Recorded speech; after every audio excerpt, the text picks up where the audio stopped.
Someone make it make sense. Probably a couple.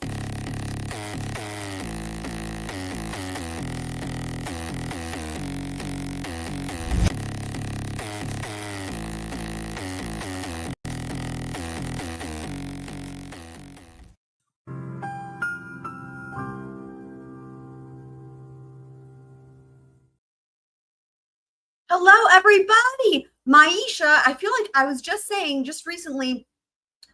It was just recently. We were like, where is Maisha? Because we needed our sanity nuts, and we were all saying how much we missed you. And your ears must have been ringing because here you are, and we love you, and we're so happy to see you.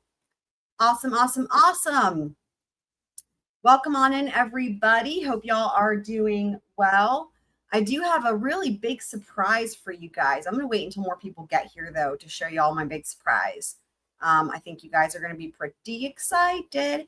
I'll give you all a little hint, though. It does have something to do with this lady we're seeing here on the screen right meow. This very special 5-0/Wendi Adelson. So we are here. We've got all this aftermath to catch up on. I'm sorry for the interim here. I actually lost internet over the weekend, and then Charter Spectrum came out today, and they said, oh, well, you know what the problem is? It's your electricity. And they were like, oh, actually, we read the meter thing, and like your house could burn down. So like you need to get the Duke Energy out here like stat. So that's what I've been doing tonight, dealing with all that. Duke Energy came out. They fixed supposedly the thing, that whatever the thing was. So Spectrum hasn't come back out yet. So hopefully the internet will hold up for this live stream. And anywho, so yeah, it's been like an ongoing process as starting like on, I think it was like starting on Thursday or Friday actually is when the internet went out in the neighborhood, but then I was having my own issues apparently due to this electricity thing. And anyway, so that's where we are. So hopefully it'll hold up, and fingers crossed for that.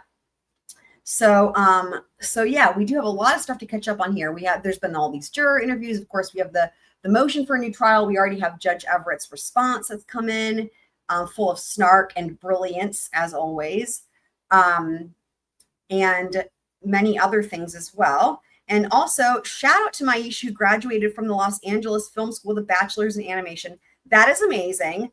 If you ever feel so inclined to do any animations for us, feel free. That no pressure though, but that is super awesome and talented. And congratulations to you, Maisha. That is amazing. What a very special, I mean, I don't think I know anybody that has a degree in animation. That's amazing. Love it. Love, love, love it. I feel like so much has happened since the last time we had a live stream. I'm like, oh my God. I think, did I make a list? I was going to make a list of all the things. These are all in initials or abbreviations, and I don't know what those mean. Okay, well, maybe they will come to me over time. Interesting. So,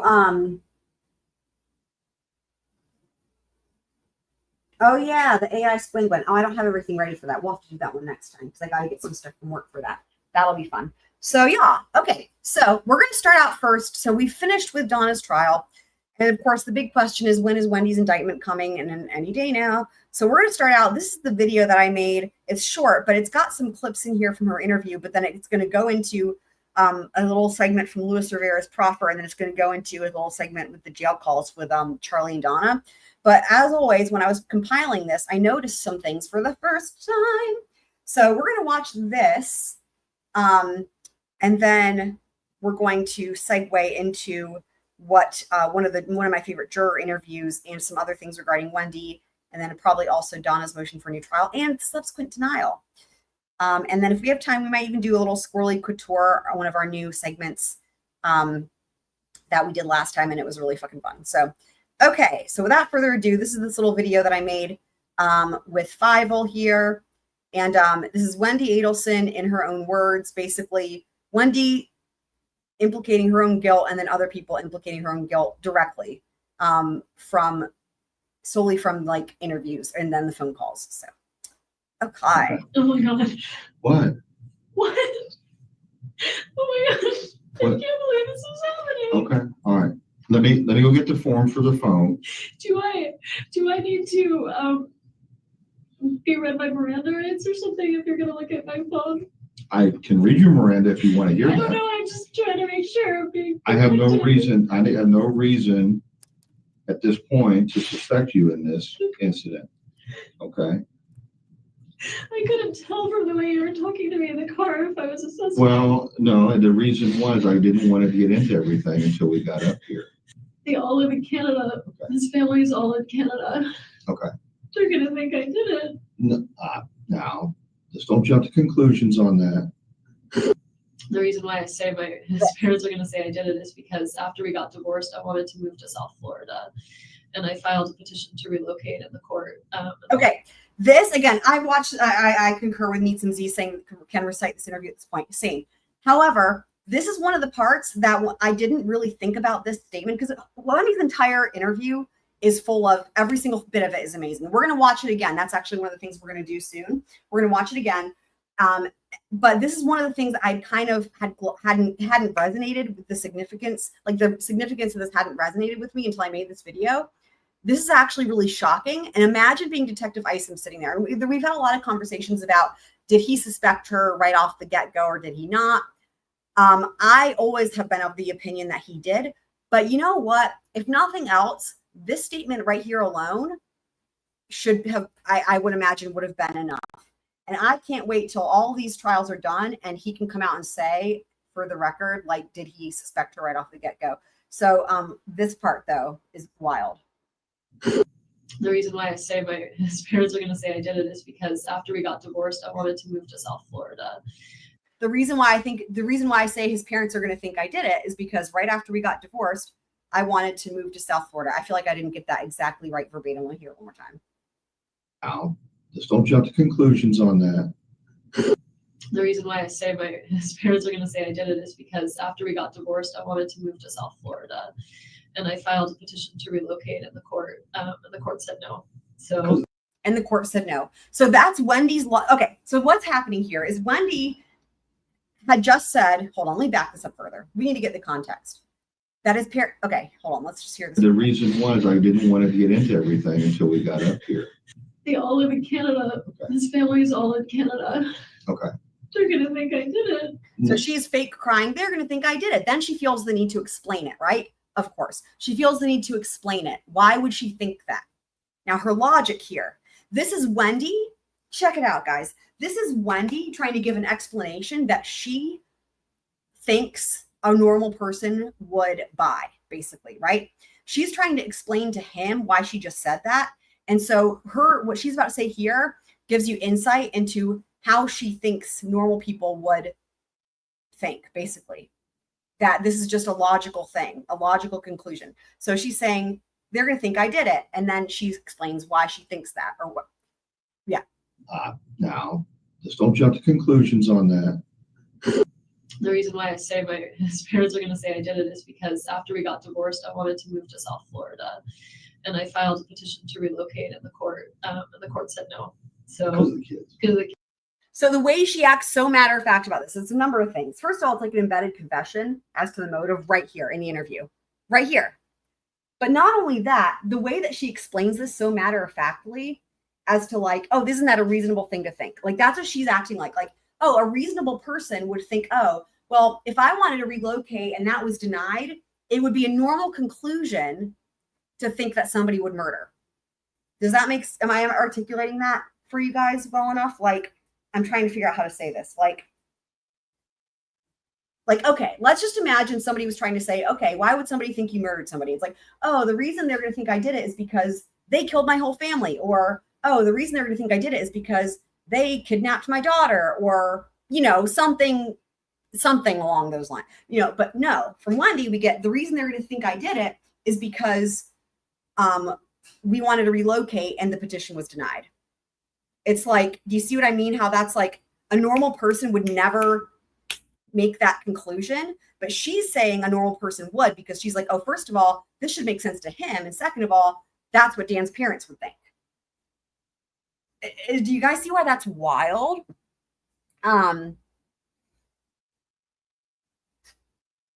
Oh yeah, the emotional jumps. Yeah, I know. But Wendy's way worse than Amber Heard, my personal opinion anyways. But yes. Yeah, that makes sense. If he did an interview and he was very generic, that makes sense. I would expect that, considering they're expecting and they're not done. You know what I mean? So okay, yeah. So, but then his react and the way she laughs, and then his reaction. So she's like expecting him to be like, "Oh yeah, that makes sense, right?" So she's like, you know, And I filed a petition to relocate, and the court said no. So Because of the kids. because I mean, yeah. So you can always leave. You just can't leave with your kids. So psycho, right there. The laughing. You can always leave. You just can't leave with your kids. You guys. because I mean, yeah. So you can always leave. You just can't leave with your kids. So Unreal. The reason being is, you need to talk to me. yes, Okay. and you've been great, you know, and you're not under arrest or anything like I that. understand why you But, think I'm but- the primary suspect. No, you're not the primary suspect. I have to work just as hard whether you were or you're not, Okay. I okay? understand. And let's put it this way. I think you're a straightforward person. And I think at this point, if you had anything to do with this, you'd have already told me. Okay. And you haven't. Okay, and then she laughs. You guys, I love it. I love it. If you had anything to do with this, you'd have already told me. Okay. And you haven't. He's almost like laughing. Like, really? Do you really think that? Like, it's crazy, right? Well, let me ask you, Like, wow, is he buying it? You know what I mean? if you found out that this was someone that you personally know, would that change your mind about what should happen to that person About what should happen to that person? for prosecution purposes? No. I'm gonna go to the bathroom and come back. Do you need to like my suspect? You need to like watch me. No, I don't need to watch you. Okay. Is there any way that you would think somebody Somebody tried to kill my ex-husband. They should be prosecuted to the full extent of the law. All right, here comes Luis Rivera's So I'm proffer. trying. Holy Before I fuck. get to home, I'm looking to my rearview mirror and I ask Garcia, man, what's up with this lady? Why is she looking so much? He's like, oh, that's that lady. It's Wendi. Oh my And God. oh, that's her name. I said, what? So, you know, I'm like, okay, I seen her 2 kids. I said, what's she doing up here? What is she doing up here? Oh no, she came to make sure that everything's all right because he's leaving out of town tomorrow. So it's got to get done tomorrow morning before he leaves. Like, all right, we leave.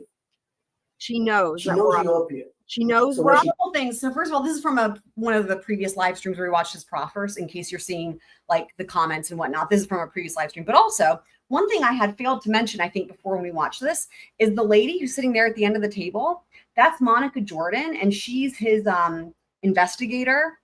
So she's like super like pro defense, and she's like really, I don't know if you could say pro Luis Rivera, but she's like, dude, he's a straight shooter. But dude, she's the shit. She comes on SDS all the time. She curses like all over the place. I love it. She's really cool. I would be friends with her in real life.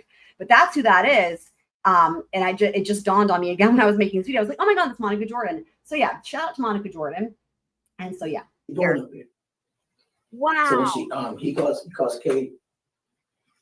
Hey, what's going on? I seen this lady up here. Oh no, she's making sure that everything is fine. That what time he's leaving tomorrow on the flight or wherever the fuck he was going. I said, so we gotta do this tomorrow, huh? He's like, yeah, 'cause he's leaving, and she came to see the kids. But I seen her face and everything. I'm like, all right. So I'm like, we drive. We're going back to the hotel. I'm sitting down. I'm sitting down on the chair in the hotel, and he's like, you all right? This is the part that gives me goosebumps every time, because this is like this whole thing. They saw Wendi, they had this conversation. Now it's later, they're in the hotel, he's sitting down, and Sigfredo asks him, are you all right? Because Luis is so freaked out by Wendy's presence and he can't shake it. He brings this up multiple times in this proffer. I only showed, there's just a couple little clips here, but he keeps bringing Wendi up. He cannot shake that feeling that of like, something's not right here. So yeah, he's gonna describe on the chair in the hotel, and he's like, you all right? No, I'm just curious what the fuck this lady's doing up here. Yeah, don't worry about that shit. Everything good, man. She just made sure that everything's all right. I said, I don't like the sound of this shit, but whatever. If you say everything's all right, I trust you because I just trust you. I trust you because you're my dog. Let me tell you something. All right. That right there is 1 in a million. Uh-huh. Like it is the fact that she put her fucking car there. Okay, so also again, this is from the live stream where we listened to the jail call, so you'll hear me commenting from the live stream. But this is just a quick little some of the highlights here of Charlie just laying it out. Like this is where it's really dawning on him that like, dude, Wendi threw him under the bus, right? Okay. Let me just tell you something. That right there is 1 in a million. The point is, the fact that she put her fucking car there on that time at that date on the way out of her way is enough for people to go, whoa, she must have known something was going on. There's no way she shows up there on that date, on that time, without having prior knowledge. Couldn't agree more. She's involved. But she said, listen, she couldn't help herself. She had to go check it out to make sure it was done. What is the fucking chances of God's green earth that she's out of her way and drives by that street on this day, Circumstantial evidence. on this time? She leaves her house. She takes a route that's 5 miles longer. She drives by the scene on this date at this time. I mean, he's laying out the case for Wendi, right? Why on God's green earth is she doing that to go to a liquor store when she could go to three of them that are closer? It's called being at the wrong place at the wrong time. But that's not a good explanation. Oh, you can see he's wrestling with They it. want to hear it. She's a part of it. She knows. Huh. She has to know. How else would she be there? It's amazing. Crazy, but think about it. What are the statistical chances of her leaving her house and driving by that scene on that date at that time and not being involved? Happened, but I'm asking you, what are the chances that her husband was murdered? She's leaving her house and driving by the crime scene, but has no knowledge of anything going on. Like, a lot of times facts line up because this is really happened. And then people go and just say, man, that's just a coincidence. Well, if she showed up at that scene, it's because she had prior knowledge. I mean, what's the most obvious answer for Wendi? Oh boy. Leaving her alibi and then showing up there. What's the only answer you can have? And as soon as she leaves her house, she doesn't show up on the street. It's just so stupid. It's ridiculous. It's so stupid. But here's the thing. What's the most obvious answer? Wow. I just wanted to see if it was done. Couldn't help herself. Right there. She wanted to see if it was done. She couldn't help herself from her own family. Okay. Wow. I just wanted to see if it was done. Couldn't help herself. Is there any way that you would think If somebody tried to kill my ex-husband, they should be prosecuted to the full extent of the law. Brought to you by It's a house. and I have that skirt. that's a new addition. So here's the thing. We're going to watch Wendy's interview again, not tonight, but like upcoming here soon, like I keep saying, because there's a lot of things that are different now, given what came out during Donna's trial with all those other text messages and communications. And then also the timeline, which I have the timeline saved. Actually, I can pull that up. Let me see here. And then also the interview from Stephen Webster, which we've watched, I think, a couple of times. All of those things combined have made this whole case look very different to me from where I always thought it was, like Fievel was at the top of the fucking pyramid, right? And they're coming for her, right? Y'all know how I feel about Fievel.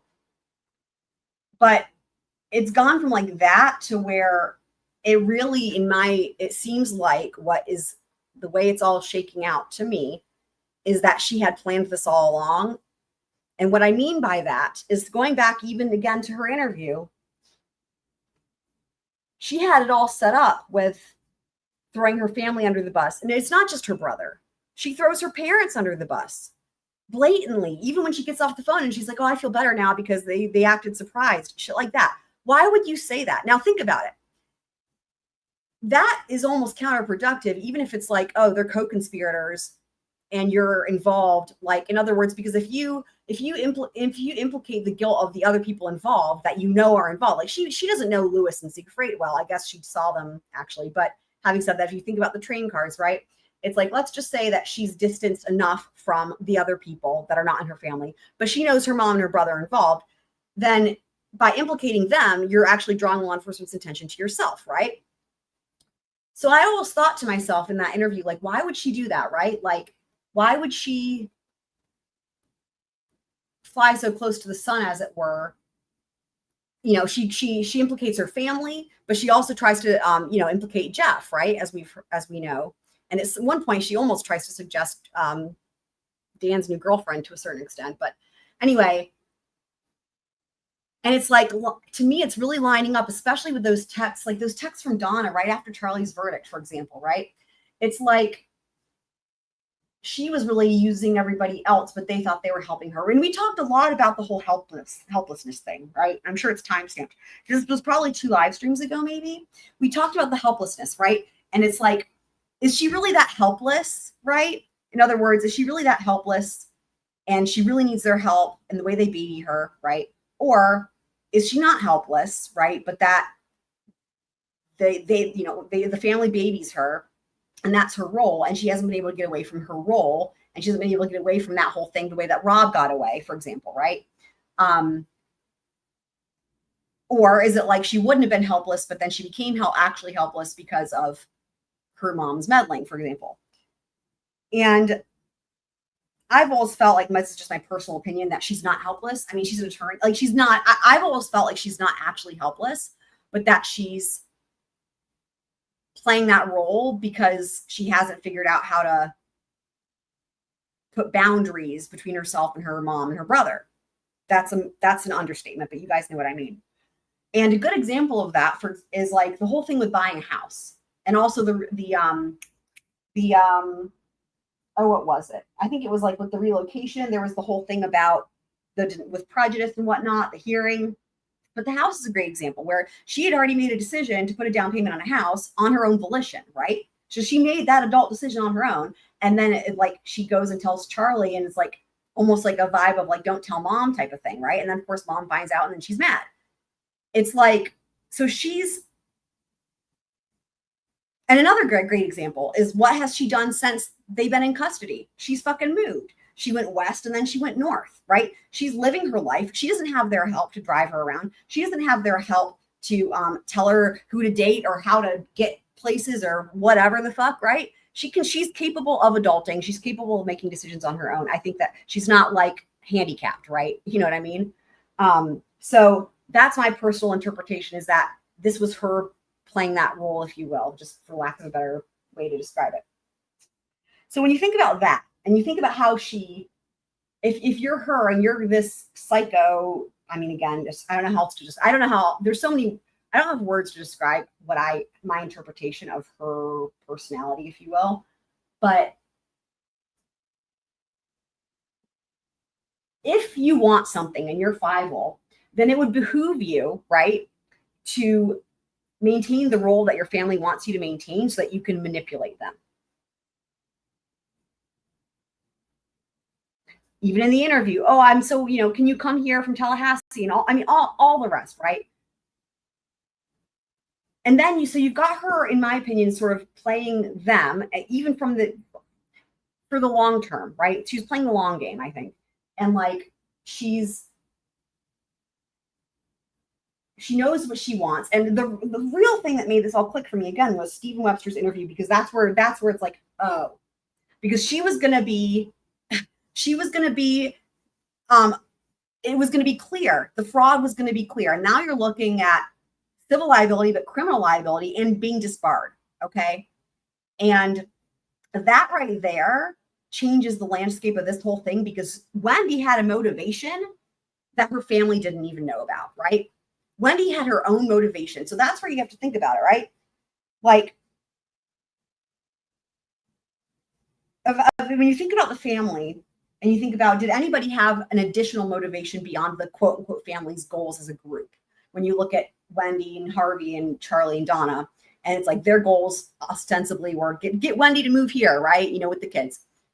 But beyond that, it's like, oh, so Wendi also had her own goals that they didn't even know about. It's almost like when you think about like in Survivor, like that show or whatever, or it's like, you form an alliance, but then you're like, or like you think about people that are like, they're an agent, but then they're like a double agent, and then they're like a triple agent. It's kind of like that in a way, where it's like she's got this whole thing with the family, but then she had her own thing going on, in my opinion, with this whole, because I don't think, the thing with the fraud, that was between her and Dan and the attorneys.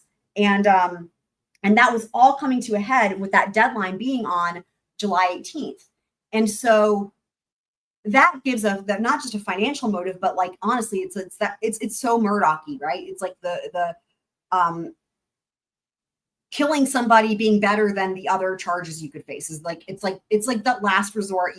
It's just so Murdoch-y to me. And so you think about that, and then you think about how could she finally escape the dynamic that she had for her family, right? And it's like, she couldn't get free of Donna. Well, what's happened since Charlie went into custody, Donna went into custody? She's free. She's finally free. She's got the plausible deniability, which is I can't speak to you because my attorney said not to. We heard about that in the trials, right? She's got that. And then she's got the fact that they're locked up for life.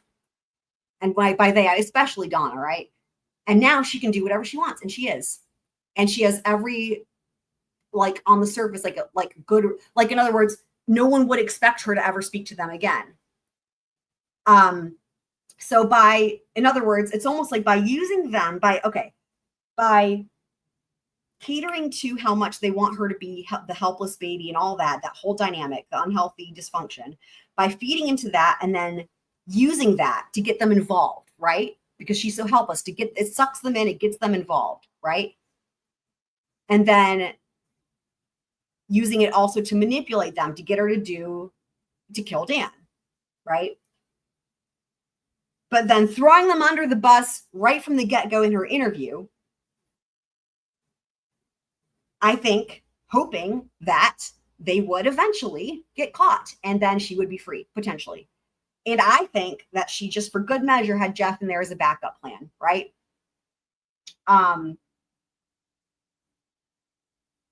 There's a lot more of in terms of how I work through all this. There's like a lot more to how I got to these different conclusions. And that's just sort of an overview, but we will talk more about it when we watch her interview. But I'm going to look in the chat and see what you guys think. Welcome on in, everybody who's just now getting here. Happy Annie, welcome. And James, welcome, and thank you so much for the super sticker. Yeah, Need Some Z's is saying, yeah, I do believe she planned it out from way before. Yep, I agree. Funny you should mention the book, Need Some Z's. Funny you should mention the book. Okay, some of you guys may have heard me say at the beginning of the stream, I have a surprise for you guys. I think now is a great time to show you guys the surprise that I have. Are y'all ready? I just have to unshare, reshare. I have a surprise for you guys. This is what we're going to do next. Are y'all ready? Hold on. Let me just unshare, reshare.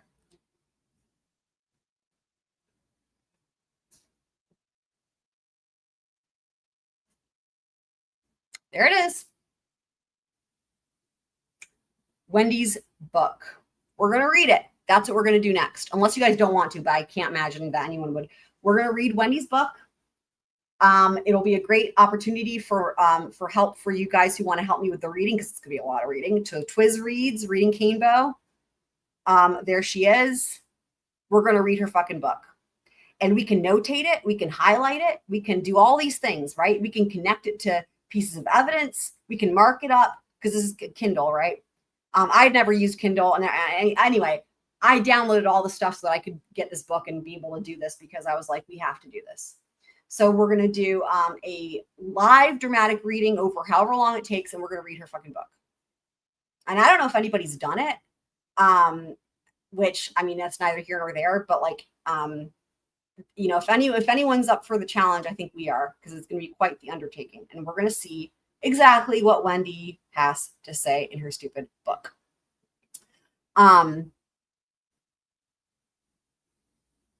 So yes, welcome on in anyone who's just getting here as well. Like I said, The psychopath is accurate. Thanks, Neeson Z's. Appreciate it.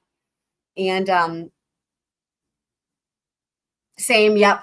Neeson Z says, I think of all the time. Wendi with her blue contacts, thick prison glasses, extra 25 pounds, growing out highlights, frizzy. Our hair is gonna be so frizzy. So frizzy. I can't wait. Same. Never wanted a person to be arrested more than Wendi. Same. I was texting with Twiz, like, I don't know, it was a number of days ago, but like basically it was really funny because I don't know, we were talking about Wendi for some reason, and he was saying something about like what he like asked me that question, like, would I defend Wendi? Like if I were a defense attorney, right? Because you guys know how I am. And I was like, literally, she would be the one person I wouldn't defend. Like I would still feel like an obligation because of her rights, but at the same time, I couldn't do it. I could do anybody else. Name anybody else. I wouldn't be capable of that one though. It's just my whole thing. Yeah, it wasn't one of the Wendy's motives, the child custody attached to the, yes, but we've learned a lot more recently here as far as her motives in connection to the fraud that she was facing. So yeah.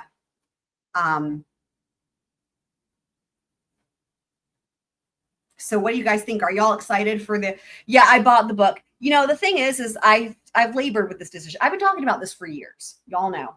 I've been talking about this for years. I've always said I wanted to read her book, but I didn't want to, buy the book and then she gets whatever, a schmeckle or whatever you call it. You know what I mean? Like a little whatever, a fraction of a penny. I'm like, I don't want to do that. But you know what? Like I scoured the internet before I lost internet. I scoured the internet and I couldn't find it available to download anywhere, like on, like for free or whatever. I couldn't find it. Like literally it was like the hard copy or whatever on Amazon, which was quite expensive. And also then you guys couldn't see it, or like the book on Kindle. And I was like, you know what? It's worth it. Like I had to make that decision and it was tough, but I'm sure she's getting such a, like next to nothing. And by the way, it's not sold that many. So she might not even have like met the threshold to like make anything off it anyway. So, so you know what? I was like, this is worth it. Because otherwise we wouldn't be able to do it. Need some seasons to start tonight. I know. I'm so excited. Is there pictures? I don't know. I have not looked through it because I'm waiting we're going to do it together. There's this picture. I mean, do we need anything else really with this?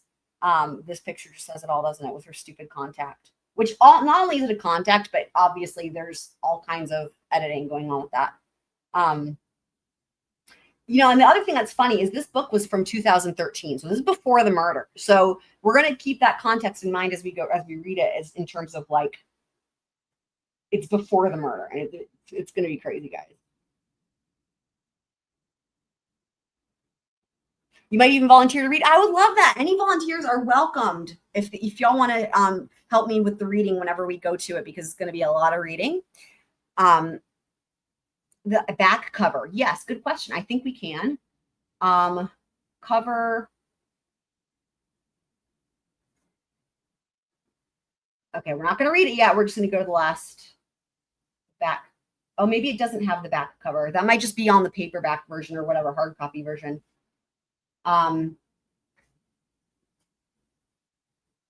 Yeah, it doesn't have it, I don't think.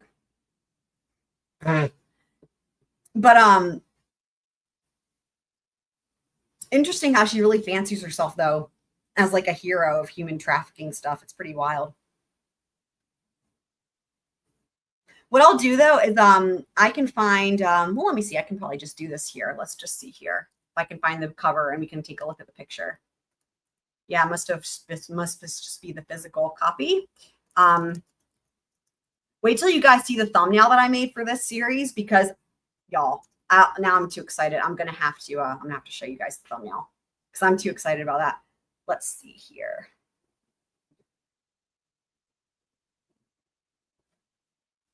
Where is the back? It won't show me the back on Amazon either. If anybody can find a picture of the back of the book and let me know, or put it in the Discord, because I'm on Amazon again and I'm not, like, it looks like it just only has the cover there as well. But here's what I was going to show y'all is this thumbnail. Let me find this real quick.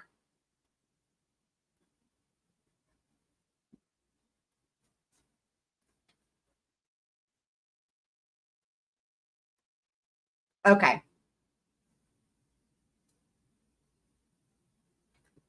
Let me unshare, reshare.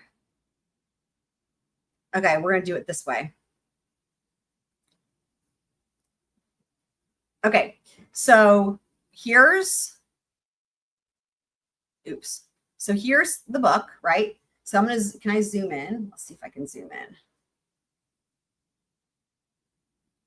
I know I can zoom in. See, I'm not used to this. Let's see here. I know there's a way I can zoom in. How do I do it? Zoom, zoom, full screen. Okay. So there, take a good look at that font. Okay. Where it says, this is our story. You guys are going to appreciate this. I found the exact font.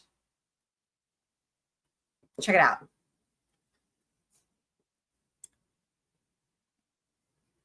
Right there, a dramatic reading.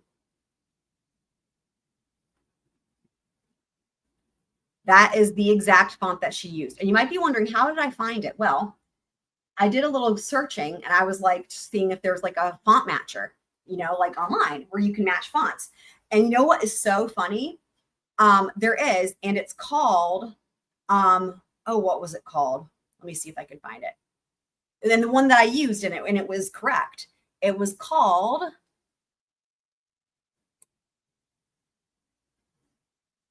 hold on. It's squirrel. It was squirrel something. Squirrel.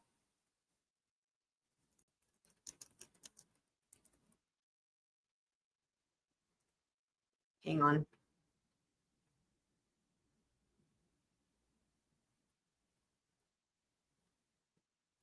Fontsquirrel.com.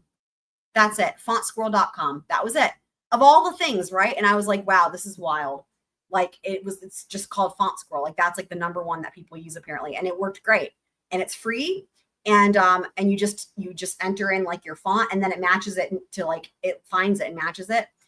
So fontsquirrel.com, shout out to that. And that's how I was able to match it for the thumbnail here. So there it is.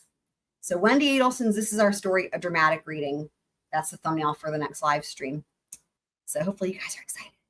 Did I just Google the book? Okay, I didn't Google it. I went to Amazon. That was stupid of me. Let me try that again.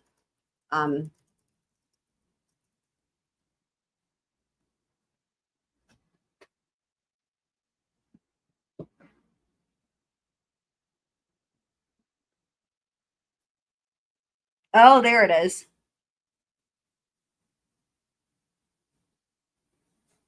Aha. Okay, let's see if I can show you all this.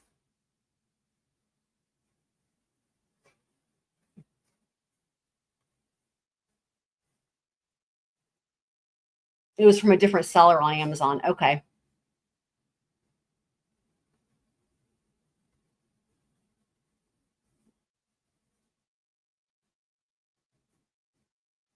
Where does it say it's edited by Harvey, though? Let me see here.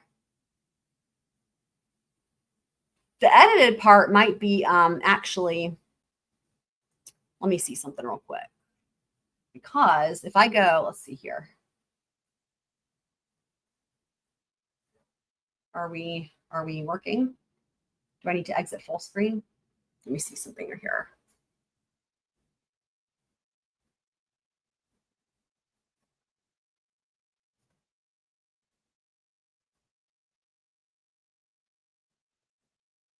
Ah, okay, here we go. So, okay. Oh my God, Durham, North Carolina. Why? Why? Why? Look at that dumbness. Look at that dumbness. Oh, underneath the barcode. Okay, I'll check it out. Oh my God. Okay, let's go back to that one then with the barcode. Oh, I see. Cover photo by Harvey.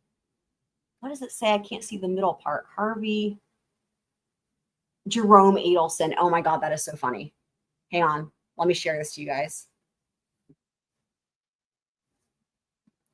There we go. Right there. Wait, hold on. Y'all can't see it. Let me scroll down. There it is. There it is. Cover photo by Harvey Jerome Adelson. Oh my God, that just is so fucking weird, isn't it? That's so weird and creepy. Jerome puts his middle name in it. So yeah, so this is what we have to look forward to. Okay, there it is, Jerome. All right, and then I was going to show you guys, let's see here.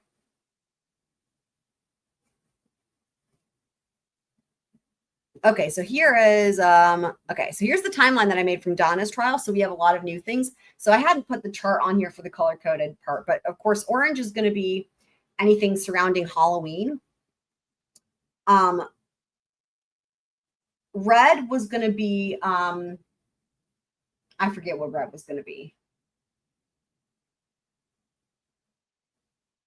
I guess indicators of Wendy's guilt, although everything is. Purple is things that are new that we only learned at this trial regarding Wendi. So yeah, I need to go through and make sure I've got all my color coded stuff correct here. But I mean, the whole thing around Halloween was we never really got all that information until Donna's trial, but there's so much. Because you've got the change with Jeff's relationship where it starts ramping up. We've got Wendi putting a down payment on a house. And honestly, I put that in purple. That could be purple and orange, honestly. Yeah, Wendi casually mentions to Donna she's buying a house. I mean, all the stuff about it's just wild. Actually, I should just make this one orange, shouldn't I? That's how I did orange and purple. Yep. Okay. So there we go.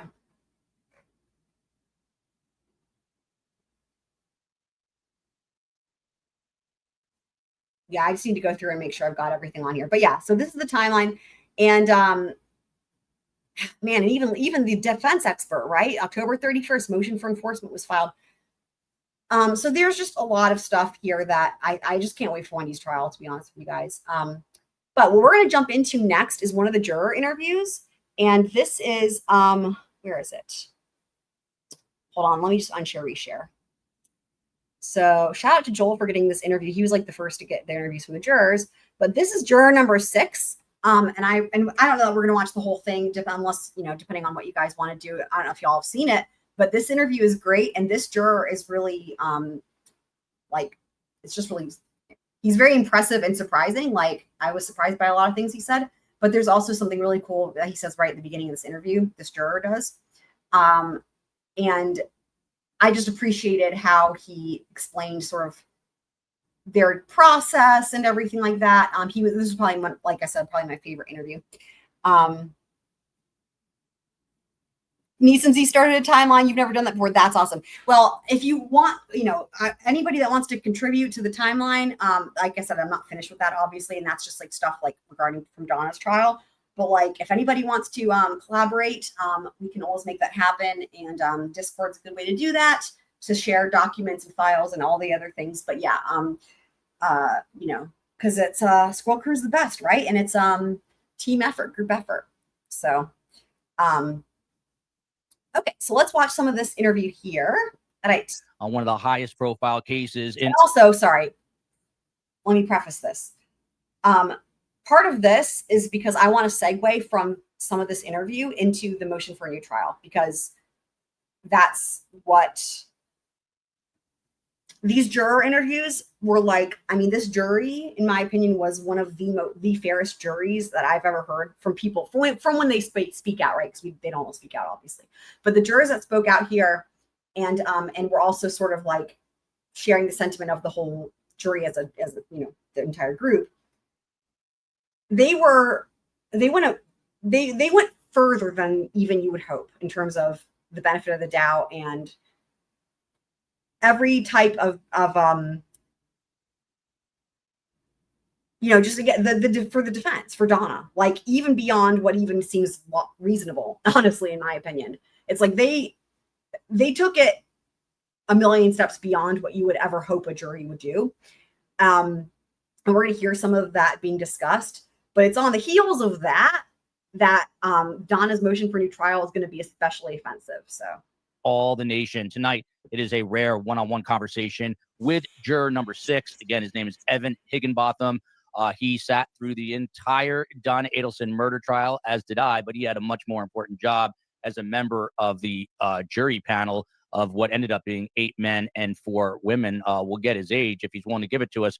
He's on the younger side, and all along, the projections were that this was a much younger jury than typical, which is interesting considering a 76-year-old woman was on trial for her life. Without further ado, here he is, juror number 6, Evan Higginbotham. The guy's a good-looking man, and we were having some camera issues, so I'm glad we got your mug on camera. Evan, welcome to Surviving the Survivor. Thank you so much for being here. Hey, thank you so much for having me on. yeah, I mean, I'll have to say, like, I don't disagree, and I don't oftentimes find, like, I don't know. I think he's a pretty handsome dude. Not that it matters, right? But he's really smart and extremely logical and just, again, beyond fair, which I really appreciate, even more so than him being, like a handsome dude and whatnot. So yeah, appreciate it. So going into this trial, what did you know? I mean, I was there for jury selection. It started August 19th. When that voir dire process started, number one, did you ever imagine being picked? And number two, what did you know about this case?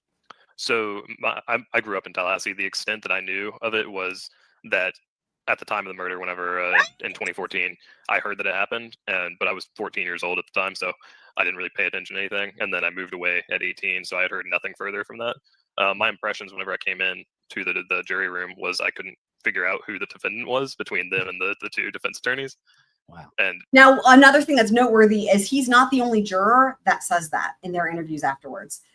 So think about that in terms of the fairness to the defendant, right? That they didn't even know who the defendant was. I guess they knew it was a lady, and that's it. I don't even think it matters that Jackie's old necessarily, although having said that, I guess Donna was described as a grandmother. But the fact that they didn't even know which one was Donna after that long voir dire, which the voir dire is amazing. It's something else we could watch too at some point. But that just goes to show you what a great job was done from everybody involved, to where it wasn't until opening statements that when Jackie got up and then they realized it was Donna. Like, that is amazing. Like, you couldn't hope for more, right? Yeah. That's interesting. So how long did that last where you weren't even sure who the defendant was? And it's interesting because Donna, and I'm sure you know her name now, Jackie Fulford, her defense attorney, they look somewhat similar. How long into the process before you realized who was the actual defendant? It took fully until the second day of jury selection, because they, for the first day, they brought us back and individually asked all the questions. And even when I walked back there, I thought I would be able to figure out by then who the defendant was. And I left first day still not knowing. So that's someone that definitely doesn't know that much about the case, which is a relief, because you want people, who really have to learn the story and then make this extremely serious decision, which you guys came to in a relatively short amount of time, which I'll ask you about shortly. Before I get there, can I assume by doing some of the math that you said you were about 14 at the time, so you're around 20? I knew this part was coming. I knew that Joel was going to want to figure out how old this kid is. 25 now, is that right? That's right. I'll be 25 at the end of this year. Too young for me, probably. What do you guys think? Just kidding. Yeah. And I mean, what was your relationship like with the other jurors? I mean, I know you're not supposed to discuss the case, but were you guys friendly with each other? Would you go grab lunch, that sort of thing? So I didn't really ever grab lunch with the other jurors at all, mostly because it was freezing in the courtroom, as you know. So by the time they let us out, I was just itching to go walk around outside. But no, I enjoyed my time spent with all of them. They're all wonderful people. I don't have a bad thing to say about a single one of them.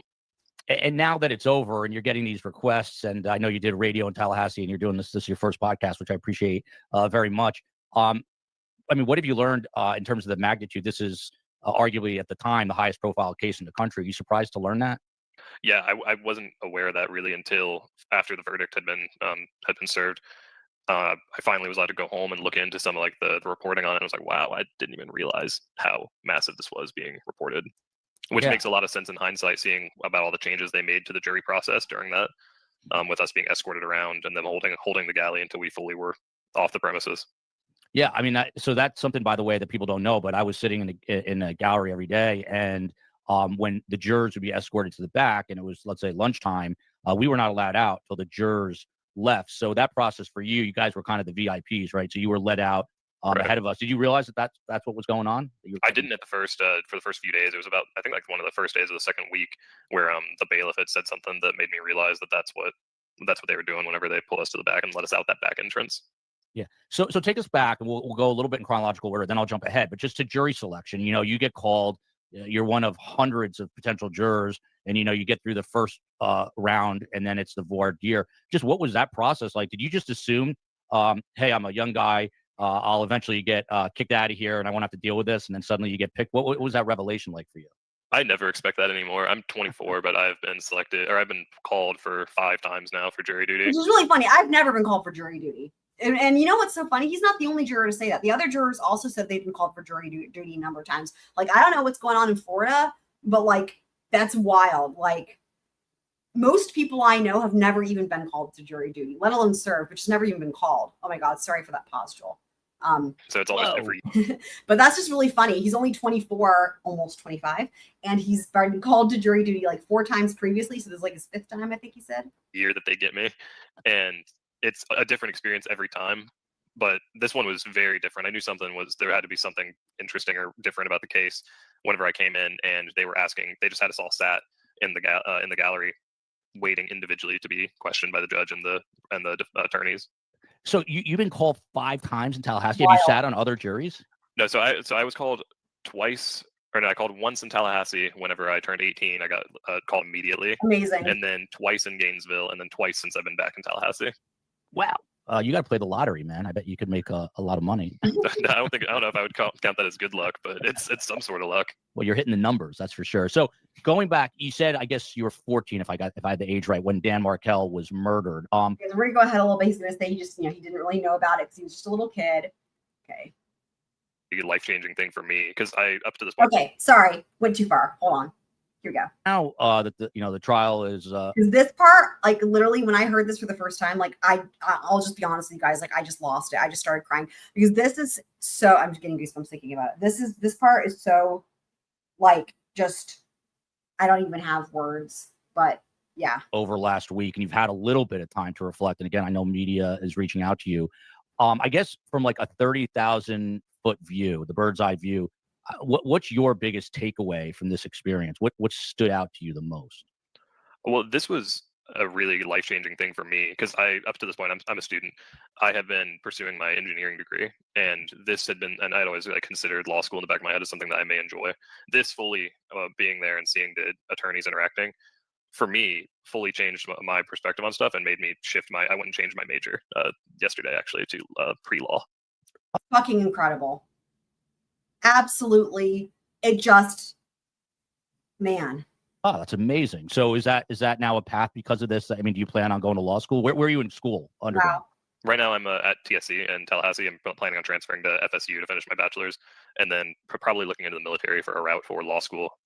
Wow, that's incredible. So, that just gave me the chills, because Dan Markel, as you know, was an FSU law professor. And the fact that this trial, despite the horrific nature of it, has now swayed you into wanting to become a future lawyer, I think that would have put a huge smile on Dan Markel's face. So, and I speak to the like, that's just like, when you think about like, okay, it's like, it's already, I think for those of us who watch trials, right, it's like already meaningful enough when you have jurors who are smart, intelligent, fair, unbiased, do the job, go above and beyond. That's already rare enough, and in a lot of ways moving enough, right, if you will. But then you add to that being so impacted by this trial that you change your major and your career path. And then added to that, the fact that the victim was a law professor. It's like, there's just something really poignant and exquisite about that, I mean, I've never heard of that I've never heard of that from a trial with any juror, like being that impacted like that. Not that everybody would do that, but like still, like, talk about a life-changing, like it just happens, Dan's called for jury duty again, right? And then you get chosen to sit on the jury, and now it's changing the rest of his life. And not just changing it, right? Because of course, if you serve on a jury for a trial like this, of course it's going to change your life, but changing it in a really meaningful, positive way. And not just that, but also in a way that is so in line with the victim, right? I mean, it's a really cool thing.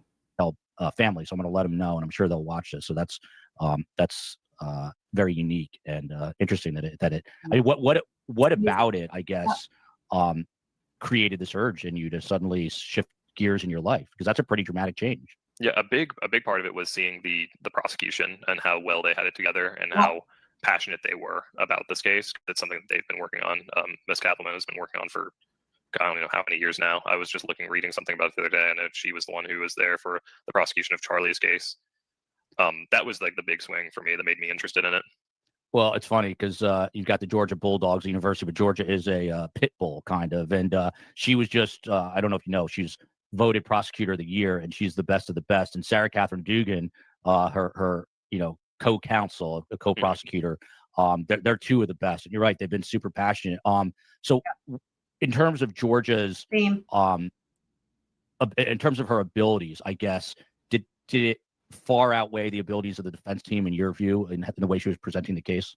I don't necessarily think, because I don't want to disparage the defense team at all. I think that they did the best that they possibly could working with what they had. I think that the state had built. It's another thing that really just left me with such a huge impression from all the jurors that spoke out was how they spoke about the defense attorneys. I mean, again, it's like beyond what's even reasonable, in my opinion, with just so much deference and respect, and not just like feigning respect, but like complimenting them. Like, I mean, you just have to give them so much credit for that. Because I mean, the defense was, it was, I think for most of us, it was really hard to find anything other than a complete and utter shit show with them, right? A very strong case against Miss Adelson. Yeah, I think that's the extent of it. I wouldn't say that. I mean, it's hard to weigh someone's skill, especially me. I'm not in that field yet, so it's hard to say. But I can say I was very, very impressed by Miss Kappelman and Miss Dugan. Yeah, and it's interesting, and not to harp on your age, but I've got you by over 25 years, and just to hear I was not nearly as mature as you. I know you said you're kind of, you goofed off in high school and stuff, but you seem totally with it. And I said the same thing because I get a lot of heat being the host of this show. People love you and they also hate you a lot, and it's easy to criticize. And I think I was pretty hard on Jackie Fulford, especially. But you're right. I always talk about being the man in the arena or the woman in the arena, and she's out there and she doesn't have a lot to work with. What did you think of Jackie Fulford? Because she's kind of quirky. People say she's like a Tom Petty lookalike, and she just has a very odd delivery. Did you find that, you personally? I did think so. I found a little bit of the way she presented the case a bit strange for me, and that might be a generational thing there. Because she's got some years on me as well. And in a case that I found to be so compelling with the technological evidence, with everything from the cell phone tracking and the Star Metro cameras, security footage, her putting herself up in front of the jury and in front of everyone and just throwing out how unaware she is about technological stuff, I didn't feel like was a great start with an opening. A great point. It's a great point. I mean, that came across, I think, to myself and most of us as just clumsy, and we laughed at it, and it was like a shit show, right? Like why are you doing this? Like, it was just, ugh. But this is a much better way to interpret it, which is like, instead of just like, oh my God, what a disaster. It's like, well, from just like just thinking about it logically, considering this case had so much with the technology and, like you said, the cell phone evidence and everything, for her to say that from a, like, in terms of a strategic standpoint, right? Like what a great assessment and a very astute observation. Statement. And I'm of course not going to hold like a ton of weight to that, but it's just, I think that there were certain things like that which might have been missteps. Yeah, she got up there for people who didn't see that part of the trial and said, I don't know what Skype is, and this is during opening statements. I think that was an opening statements, and she was playing up the fact that she was kind of folksy and didn't know how to use the technology, and she had like old school posters of Dan. I thought that was actually weird too, like for their presentation while Georgia was and Sarah delivered these kind of meticulous PowerPoints. Jackie Fulford had this literal cardboard poster of Dan side by side with Donna. It didn't even really make sense. You didn't really even know who they were at that point. Did that kind of throw you for a little bit of a loop to have those two huge photos behind her? For me, it felt a lot of like a viewing at a funeral is kind of how it felt. And I don't know if that was like part of the intent there. Another real, yes, it's such a good point, because you know what? He's exactly right. And it makes sense. Like, that's actually a really fair comment to make, because that's literally what it's like. It's so funny because it's like one of those things where I feel like all of us thought it was like, just not good enough. And it was just like silly and just like whatever. And like, making a big deal about it. Like PowerPoint's not that difficult, Jackie. You know what I mean? And like the poster board, everything was like really small. But like beyond that, there was this level that I think like in the background of that, of like, why does this also feel a little bit awkward, but like in a creepy way?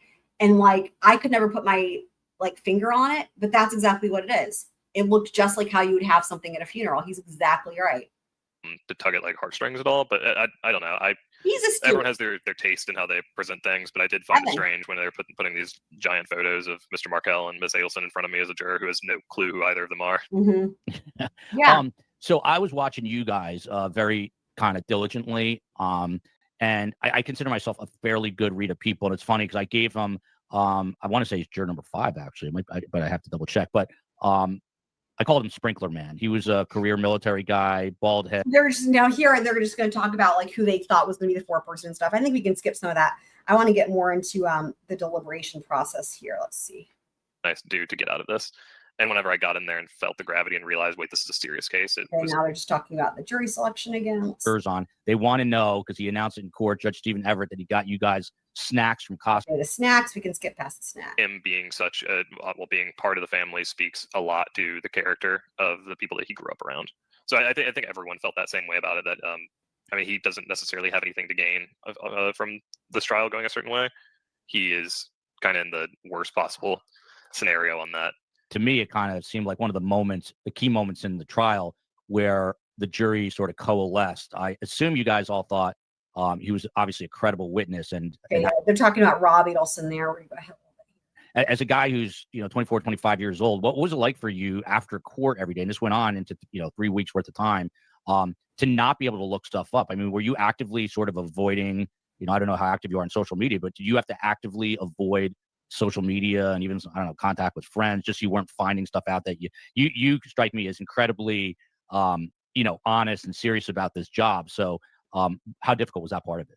I was very lucky to be unfortunately busy. So between this, because the jury selection started on my second day of classes for the semester, so I was really working to keep up with that while also working. So a lot of the times I would leave court with enough time to try to go to work, and I was still working. Like, this is insane though, right? He served on the jury while holding a job and being in school full time. Like, this is craziness. Weekends while doing that. So I didn't have as much trouble as I thought I would have, because I was honestly just running around too much to really be looking into it. That's wild. So hold on, you were taking classes, going to work, and sitting on the jury all at once? That's right. That's wow. Insane. So are you taking your classes online? Because obviously you're not going to class during the day, right? They're in person, so I would get back and I luckily made a couple friends in the 2 days before I went on jury duty.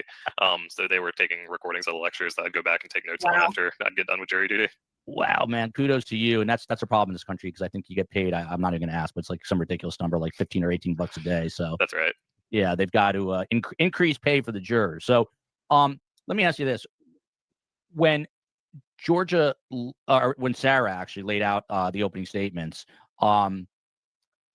how long did it take you to kind of put the story together? And you're looking at this woman who's 76 years old in a sweater, and they made the comment at the onset, basically saying, there's no look for a killer. A killer can look like you or me or anyone. How important and powerful was that to you? I think that I had that in my mind going into it.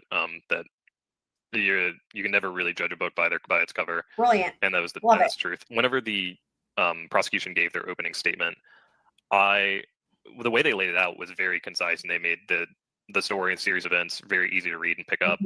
But at the same time, you're not supposed to give any additional weight to that. What they're showing you is the state's case and what they want you to show. And that's literally every single thing that he says. I mean, it would be so easy.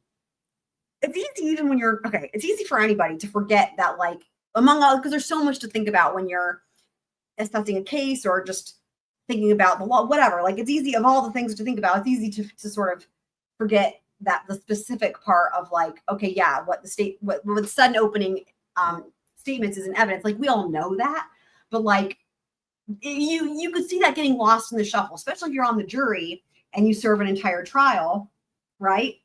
And then you get through the trial, you have the verdict, and now we're after the trial. It's been a period of time after this, right? Like, in other words, it's been a long time from when this interview happened between opening statements, right? And this interview. And the fact that he remembers that is mind-boggling to me. Like, that's crazy in a great way. Like that he was like remembering, like here, like, yeah, opening statements aren't evidence. Bravo. And that the opening statement's not evidence. So anything that I picked up on that in the beginning, I needed to keep with like a grain of salt and still be open to the defense pointing at it and saying, well, it's not fully accurate.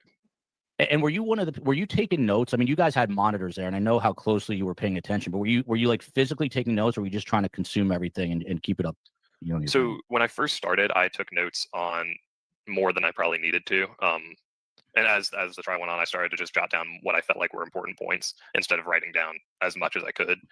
Can you give us like a quick example of that? Like from the beginning, you were writing down everything, and then what would it kind of switch to mid to end Good trial? question. So at the beginning of the trial, when the first witness took the stand, I think it was Mr. Markel's neighbor. I can't remember his name off the top of my head, but Jim Geiger. Geiger, that's it, Mr. Geiger.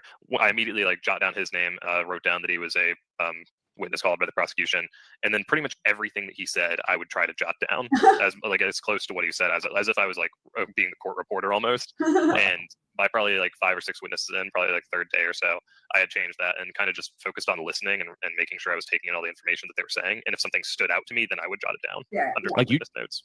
Do you remember something that like stood out that you're like, I got to write this down? Mm-hmm. Not off the top of my head. I know there's plenty of it. I know during Drina Bernhardt, during her stuff, I wrote down stuff that didn't feel like it made full sense, or Miss Bird, I would jot down stuff that Interesting. they said that maybe would be able to be shown as not making them fully credible. So let's go there. I mean, what did you think of those two? I mean, that was very interesting because the supposition by the state was that these two jailhouse informants were basically manipulated by Donna, and that Donna even wrote the script. And when the handwriting analyst came in, she didn't say it was like X percentage likely, which is what they usually do. That it was. Okay, so we're going to skip ahead a little bit here. But here, basically, he says what the other jurors also say, which is they didn't even need that expert. It was really clear that it was Donna's handwriting. Right, go ahead a little bit here. I think it's pretty clear that it came from Donna. So was that bit of and a lot of people thought that was self-destructive for the defense to call that witness. I'm curious what you thought of Attorney Bailey. Okay, so everybody's favorite, Linda Bailey, the divorce expert lady. Okay. For me, it felt like a waste of time. Yeah, well said. Like, I don't think that it was like self-destructive for the defense to bring her on. I think that at that point, the prosecution had kind of made their case, and the defense had done the best that they could to dismantle it with what they had. Bringing Linda Bailey on wasn't going to really sway my opinion unless she could have said something far more compelling than what she was able to while she was there. You said you were watching the jury the whole time. I realized it even when I was sitting there. I had a very emotive face while watching that, where I was getting increasingly frustrated. Well, I wish I could have seen their faces during her testimony, guys, during Linda Bailey's testimony. I wish I could have seen their faces. God. While Linda Bailey was speaking, the comparison of talking about how, as an attorney who works in this as a day-to-day, that Ms. Kappelman was the point that she was trying to make, trash part, completely either going over her head or her skirting taking accountability at that point was incredibly frustrating to me. And I felt that the example of the garbage man and the stinky bag of garbage was a great use of that. And even after something as simple as that to pick up was given to Miss Bailey, she still refused to say it was a valid point. George is so quick on her feet with that. It was that. And what do you make of the now that you brought up the stinky garbage, but another metaphor she uses the powdered donuts as circumstantial versus, did that help you, that visual? There's a meme going around with Donna with like powdered donut stuff all over her face. So did that meme, not meme, but did that visual that Georgia laid out, did that help? So we're going to go ahead a little bit. Another thing he says that's interesting, and I don't remember if it's this one or if it's when because he also did an interview with lawyer, but at one point, it might've been with the lawyer, but I found it interesting that he actually hated the Spider-Man thing in the state's closing, which is really interesting because A, most people would probably think that for younger people that would really resonate, but B, most people really loved it. And he was actually found it kind of offensive to a certain extent.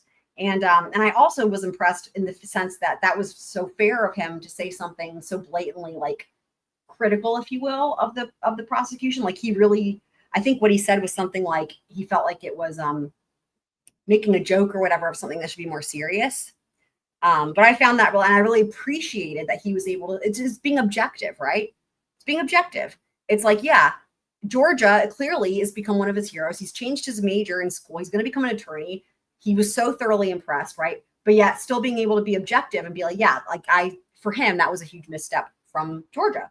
So anyways, appreciated that as well. We're just going to sort of see what else we want to listen to here. That, like the Sergeant Chris Corbett. I mean, he has one of the most important jobs. I mean, what Right, and that's another thing. All of the jurors, when they were asked who they thought the most important or who the most important witness was for them, all of them said Chris Corbett. All of them.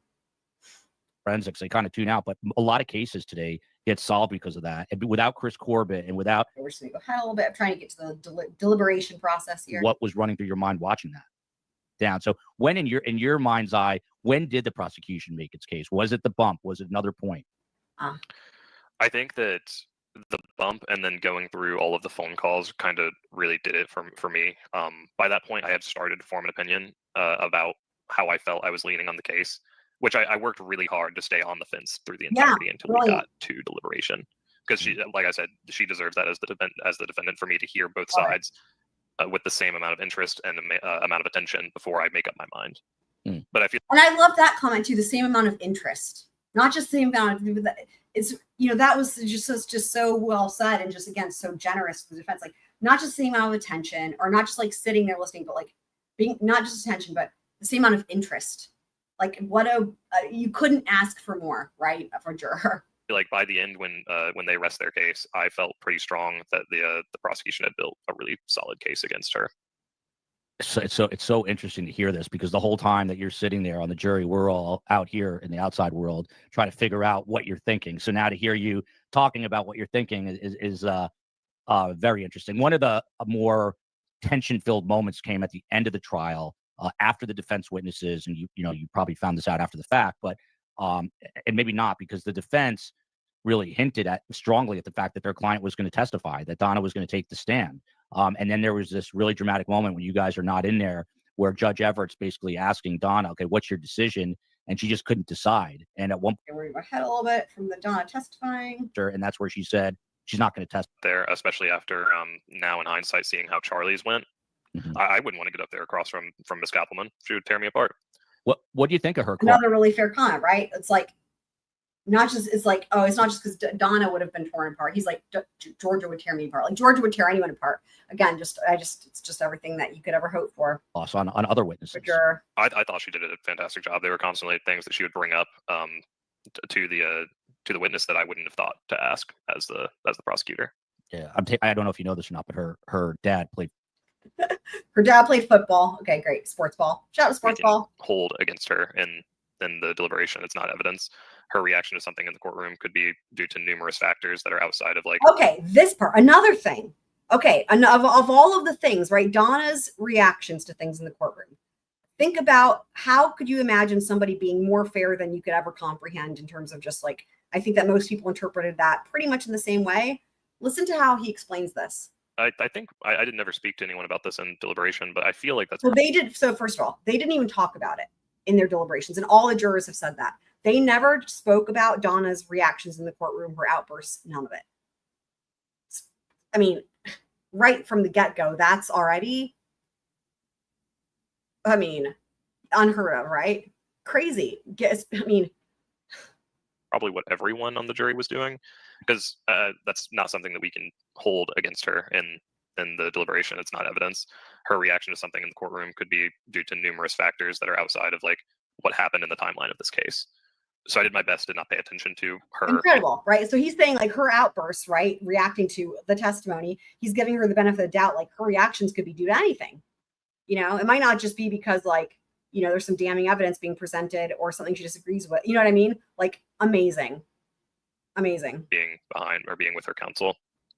And that's fascinating that you're kind of treating her as sort of the invisible woman because we're all, what is she wearing today? Mm-hmm. Did you see her roll her eyes? Would you pick up on eye rolls and things of that nature? I hardly looked at her. Really? Absolutely amazing. He hardly looked at her. I would only hope if I was a juror, I could be this fair, but I think I would look at the defendant. I think that's the normal thing. Like, this is just really impressive.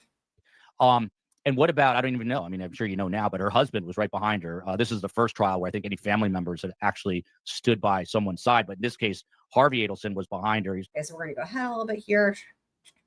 for the first time earlier today. I felt that they were very compelling. I'm glad that they had the chance to speak. I'm very grateful that Judge Everett gave them that chance. Yeah. So what? I mean, I'm going to follow your lead. What stood out to you about either victim impact statement?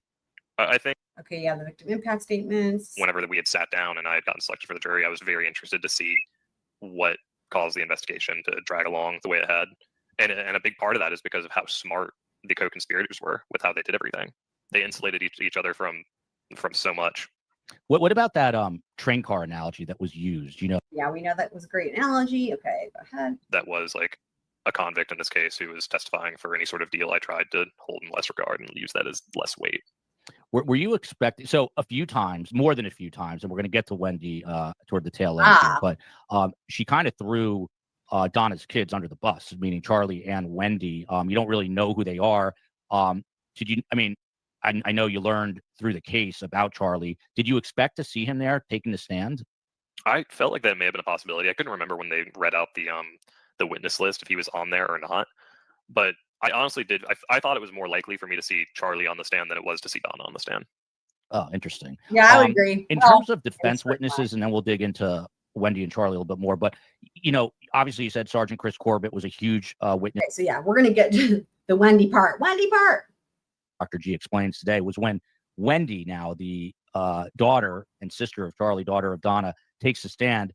She and her mom have kind of been on the outs. So there was Donna was staring right at her. And I'm sure you're not picking up on all this because you don't know all the dynamics, but we rewatched it today. And Wendi physically turned away and looked at you guys. She looked at the jury. She didn't look at her mom. Were you feeling any of that tension between? I mean, right on line with what we were just talking about, right? With this whole thing about Wendi. Wendi has now been able to pull a Rob, right? But it would never have happened barring there being like Charlie and Donna being in prison or in jail, in custody even, right? Pending trial and then a conviction. It's like now she can pull a Rob and she doesn't have to make it seem like her choice, right? You know, if you pull a Rob, you're going to disappoint them because you're like, I'm choosing to like cut ties. With Wendi, it's like the coward's way, if you will, right? The 5 coward way of like, oh, it's not my choice. It's the circumstance of the thing. But again, I think that was all part of her motivations for this entire thing. And again, she has all of the plausible deniability in the world, considering she's still an unindicted co-conspirator. She was playing some 4D chess, I think, for a very, very long time. Wendi and Donna at all? No, I was not at all. I mean, like I said, I did try to do my absolute best to pay zero attention to Donna because I didn't want any of her body language to garner any sort of sympathy or feeling that she was or feeling of guilt. Great. Because I shouldn't be making any decision off of that. Fair. So I did my best not to pay attention. So I really didn't notice anything between her. I did notice that Wendi did look to the jury a lot more than some of the witnesses did during her testimony. And what did you think of her testimony? She was a little different this trial than the other trials, which you might go back and watch. I don't know, but this trial she was a little more, I guess, vulnerable. She's been a little more antagonistic. It was almost like a Jen McCabe, right? Like, did somebody drug her this time? Other trials, but here it's almost like she realizes the gravity of where she is and what could happen to her next. But curious what you thought of her. That's what I thought. I felt that she was very together whenever she came up on the stand, a lot more than I would have expected. With all of this, her brother being convicted now, and now her mom being on trial, I would have thought her to be like more of a mess than she was, and she kind of held it together and didn't speak a ton more than I felt like she had to. And I think a big part of that is probably that she's been instructed to, because she is likely next down the line to be put on trial. Interesting. I want to ask you more about that in just a minute. Before we get there, though, so her ex-boyfriend, Jeff Lacasse. He is the ex-boyfriend who's a social worker professor at FS. So I want to get to more about the Wendi part here. He said was pretty compelling. I mean, from Wendi questioning his schedule when he was going to be in town, and then at the same time, the Sigfredo Garcia renting a vehicle that was almost identical to his. Yeah. Donna Adelson's planner, and she kept these obsessive compulsive. Which, of course, the time before the murder, there's not an investigation, so of course there's going to be less evidence within that time period. So that was one of them that was very much compelling for potentially showing intent during that. I mean, holding on to that, because she did not have it for the Odyssey, which was strange. For as like compulsive as she was and keeping insanely detailed notes, you would think that if she's going to have one of the license plates, it would be at least Wendy's and not Dan's. A great point right there. Great point. And I would agree, right? Like, had Donna had everybody in the family's license plates written down, for example, like everybody's license plates all together in a row, that wouldn't have seemed weird. Or if it was like just Wendy's or Wendy's and Charlie's, that wouldn't have seemed as weird. But it's a great point that he's making, which is the fact that it was just Dan's and Dan's only. I mean, completely different context with that, right? Excellent point. I agree with you, and I probably would have felt the exact same way. The other, I think, obvious, huge piece of evidence as it relates to Donna is you got this incredibly wealthy family, and her son gets convicted, and she's arrested 1 week later trying to flee on a one-way ticket to Vietnam. Okay, we can imagine how people feel about that. Although again, he's always completely fair, even with stuff like that. So countries before than purchasing a one-way ticket. I don't think you can spin that any other way than what it is. I don't mean to laugh about a serious subject, but her explanation for that was then if she was in a non-extradition country, she would be free, and then she could go turn herself in more easily, which was just absolutely absurd. But that's absurd as Charlie Adelson's own defense, that he was extorted by the hitmen who had to drive 8 hours out of the way to eliminate the one person that all the Adelsons wanted gone. I mean, just again, like, forget the deliberations for a minute, which we're going to get into in just 1 second. But what do you make of the fact that here you've got this affluent family that got the okay, so we're going to go ahead a little bit to deliberation. That money and power corrupts, but I don't know what the case there is. I guess you feel like you're untouchable and that you can get away with just anything, and then reality sets in whenever you're on trial for it. Yeah, maybe you should maybe become a philosophy major, man. I think he's got enough on his plate. You guys start. Well, that's also what's interesting is that I expected to get in there and for everyone to like kind of explode into speech and wanting to get their points out. But we got in there and everyone was just insanely cordial and polite. Like how we started was everyone looking at each other and going, "Where do you guys want to start now?" We didn't start off by like picking a side or anything like that. We went point by point for each charge that she had, and we put it up on the board and then went around and voted on how we felt about that specific charge and where we were at currently before digging into any more evidence. So it sounds like one of the other things that's so interesting about this jury is they did not do a straw poll. Like, we hear about a lot of times where juries, they get back in the room, the first thing they do is a straw poll. It sounds like they did not do a straw poll at all. They didn't do any type of voting, if you will, until it was after they'd already discussed one particular element. And then they would vote on that element alone, it sounds like. Just based off of the closing state, all the evidence provided after the closing statements. And whenever people would raise their hands and say, "I'm not certain," I can't say I'm fully certain that she did that or that I would be able to convict her on that charge. We would go back through and pull out evidence and note evidence down on the whiteboard in the jury room. So I felt like it went really, really well, and everyone was really polite. I expected a lot more fighting. Interesting. And I know you talked about the jury selecting the jury foreperson. Just to go back to that for a minute. So again, 26-year-old woman. So she basically, when you guys got back into the So we all know that story more than likely about how she wanted to be the foreperson, which is fine. Okay. To be it, and all of us were kind of okay. Yeah, absolutely. But Sprinkler Man was in the running. Yeah, for sure. I would have picked him if I had to pick somebody. That's who I thought it would be. All right, I feel a little bit better about my my read of people. So obviously the most serious count is count 1, which is the murder charge. So did you start with that? Did you start with the most serious charge? We did. I felt I think we just went in numeric order because I guess that's just how your brain naturally wants to go. Yeah. And we found that after we spent probably close to 2 hours talking about this and laying out an incessant amount of evidence on this whiteboard, we finally all came to a consensus and we spoke about it and we all felt that we could agree without a doubt that she was guilty of count 1. Then we moved to count 2 and it became easier because that's a lot of the stuff that we talked about that was applicable to count 1 was also applicable to count 2 and 3. Right. He's absolutely right. Okay, we're gonna go ahead a little bit and get to the Wendi. The 5-0. Majority of the time that we were in there was on count 1, and then it became easier after we went through all Okay. of the jury room. Yeah. Wow. So fascinating. So you guys finally come to a conclusion on all counts. And I understand you guys would write it down. Is this true, on a little sheet of paper and then drop it in one of the empty snack bins that Judge Everett got for you? So that was actually JC, the lady who's been posting on Oh, TikTok. I love that idea of how they did that. I thought that was great. Okay. I mean, I can't say it enough. It's just so interesting to hear this. So now you guys come to your conclusion on the counts, and it's got to be, no matter what you think of the person, and I'm glad to hear that you weren't really judging. You basically had said previously in the show that you almost looked at her as this invisible human being, which is probably a really good way to approach it because you don't want to be prejudiced in any way. But when you come to that decision, it's got to be really heavy knowing that your decision is going to put someone in prison in Florida. Life is life. So you're putting someone in prison for the rest of their natural life. Is that something you guys even mentioned, talked about? Is that something that crossed your mind? I think we all felt that a little bit going in, and we would reference that whenever we would stop and break down evidence, because even when we all felt comfortable, we're all leaning toward a certain way. we broke down evidence and went through, like, even after we drew the slips of paper and we all felt guilty. I forget what number he was. Seth Rapp was another juror in there. He was like, I still feel like we should break down every point that the defense, because he jotted down every point that the defense made in their closing argument. He said, I think we should go through each of these and Incredible. Absolutely incredible. discuss them, just so that we can make sure that we give the most fair possible trial, and that we are. And that's got to be also part of why it took so long, right? Because they also went through all of the defense points. Yeah. Going through each of these points that the defense made. Incredible. So now we're at the moment of truth. The judge calls you in. Do you look at Donna? Did you look at her? Do you remember when you sat down before the reading of the verdict?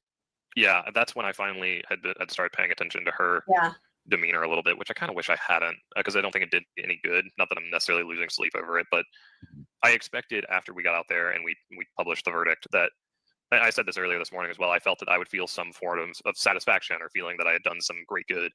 And I feel like I probably speak for everyone that it's just, all I felt was just sad that this was the situation at all. Yeah. I'm so happy to hear that, because that's how I feel. And there's it's a weird thing in the world of true crime, because there's no winners, right? I mean, justice is served, but it's not like it brings Dan Markel back. And just going back to the victim impact statement from Phil Markel, he talked about all the even Charlie Adelson's child being a victim in this, and Luis Rivera's kid. So it's not like it's this happy ending, but justice is ultimately served. So, Judge, I can just say that it's so funny with every trial, right, that I've watched and that we've watched together. No matter who the defendant is, I always get that feeling like he's describing of sad whenever there's a guilty verdict, even when it's obviously the right choice, right, or whatever. And I mean, just as an example, like even with Murdoch, and we've watched that trial even just together a couple times through. But every single time, it's like, even though I know that's coming, it's just funny. It's like, I still feel sad. And it's true with every single trial. And the reason I'm saying that is because I can tell y'all point blank that there's going to be one exception to that for me personally, and that will be Wendi. When Wendi is found guilty, I think that will be the first and only time that I will not have that same feeling of feeling sad with a guilty verdict, even when it's warranted. Okay. Everett obviously, gets the verdict slipped and he's, he's he has about as commanding a presence of a judge as any judge you'll ever find. And, he's this larger than life personality. And now he reads the verdict and you hear count one, guilty. And I will never forget that wail, that screaming that came from Donna. Did you notice that? And what was your reaction to her reaction? Not hear it. Part of why I didn't necessarily jump at being the foreperson is because I didn't know how well I would be able to read out, because I didn't know that that Judge Everett was going to be publishing the verdict, and I didn't know that if I were the foreperson reading that out, I didn't know how well I would be able to continue reading after a reaction like that. Yeah. So after sitting there and seeing it, it very well made me realize, I was like, yeah, that's rough. I don't know that if I were the one to be reading this out right now, that I would be able to keep my full composure, like stone face, like Judge Everett was able to. Yeah, it's that's a great point, because in different jurisdictions, the jury foreperson will be the one that sometimes reads it out, right? So, so the verdict is read. Obviously, for the Adelsons, it's a devastating moment. For the Martels, it's a moment where they're finally getting justice after 11 years. You guys are there, and I guess you were there, or were you? Oh, you didn't hear the victim, so you were not there for the victim impact statement. So the verdict is read. You're escorted back out. The judge thanks you for your duty. What's that feeling like when you sort of walk back to grab your coat and leave the courthouse after 3 weeks? It's a really surreal feeling, because I'd gotten just used to coming in and seeing all these people every day too. And I said that as we were walking, I was like, dang, I'm gonna miss all of y'all now. Like, I've grown a liking to. Okay, so we're gonna go ahead a little bit. We're just gonna get to the final part. If you were on a jury potentially for Wendi Adelson, would you, a grand jury or whatever, would you find enough to indict her? Were you guys asked about that? As of this point in time, I haven't spoken to the defense or the prosecution in regards to anyone outside of Donna Adelson's jury selection. So let me ask you, what do you think of both Wendi and Harvey from the evidence? Now, I have to say that his answer and the other jurors, they give like pretty much the same answer as far as Wendi is concerned. And I just have to say that their answer does not surprise me. So we're going to hear that. Harvey did not testify, but from what you learned about Wendi, and if you were a grand juror, do you think there's enough to indict her? Do you think that they will go after her? I'm sure that the evidence that they presented for Donna Adelson is not the same that they would present for Wendi. So based off what I've seen, I can't say with full certainty that they would be able to get a conviction based off the evidence that they have here. But I think that from the evidence I've seen, I think that my personal opinion is that there's some sort of involvement there that may be worth looking into in an investigation, which of course they're going to continue pursuing, I'm sure. Well, Georgia Kappelman's ears just perked right on up there. I'll tell you my personal feeling, is this family is so enmeshed outside of Rob Adelson. I just don't know how there's any way that Wendi would not have known. Particularly, with all this code language. What do you make of the code language? Now, the another thing I birthday want to just present? note in terms of the timeline is that Joel did this interview before the Stephen Webster interview. Because had he done the Stephen Webster interview before this, he probably would have mentioned to the juror something like, "Oh, well, no one really knew this until now. We just got the new information, and you didn't have this to consider." And blah blah. He probably would have told him. He probably would have spilled the beans about the whole fraud thing. But basically, the reason I was saying that I think their answers, his answer and the other jurors' answers about Wendi, I think it's fair, is for a number of reasons. Obviously, they don't have the background. They haven't seen the other trials. They haven't seen her interview. They've only seen her testimony at this one trial and the evidence in this one trial, and they are missing all of the things that came before, right? Of course, we're all missing whatever will come in Wendy's trial, but they are missing all the stuff that came before. So that's one thing. But the second thing is, when you hear just how fair they were to Donna, with all the evidence against Donna, I was expecting them to then say, like, yeah, Wendi maybe, but you know what I mean? But you have to imagine, right? Given how much benefit of the doubt they gave Donna with all the evidence against Donna in Donna's trial, it would not, if that's truly their perspective that they take, and I so appreciate and admire that, there's no way they couldn't say something like, for Wendi and for Harvey, right? Like, well, yeah, well, we don't really know what the evidence is, and so maybe there's something, but we can't say, not enough right now. Basically, it's a very, very, very fair answer, and they're all being very true to who they are in terms of their assessment for Donna's trial when they talk about Wendi and Harvey and whatnot. So yeah. Okay. So if you guys do want to watch any of the other juror interviews, just let me know. I figure you guys have probably seen them all. I feel like, the one with the four persons, she's made more appearances, and I feel like those are the ones that, if anybody's seen them, y'all have probably seen those. I really appreciated this particular interview just because, he's very unique, and also biggest thing of all, the impact that it had on his life and becoming an attorney, which I just thought was amazing. So, okay, so now we're going to take a look here. Just unshare, reshare.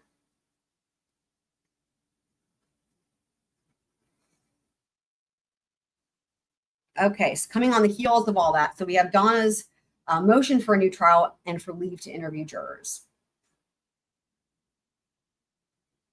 So we're not going to read all of it, but Donna wants to interview juror number 5 and juror number 7. Now, Evan, who we just watched, was juror number 6. Juror number 5 was Sprinkler Man, and juror number 7 was the 4-person. Ms. Adelson files this motion for a new trial on the following. They left out the word A. On the following grounds: 1, juror misconduct. So here's the thing: you always want to put your best issues first, right? Your strongest arguments first. So the reason why I thought this was so offensive is because this jury is perhaps the most impressive jury. Now, having said that, the Karen Reed jury for Karen Reed trial number 2 was also really impressive. But I have to say, honestly, I think this particular jury was even more fair, right? Even beyond what many people might deem reasonable, like so fucking fair.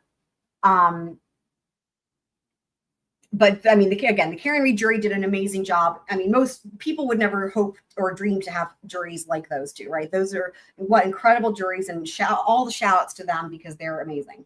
But like, man, this jury for Donna is just like, from everyone that's spoken, it's like, it's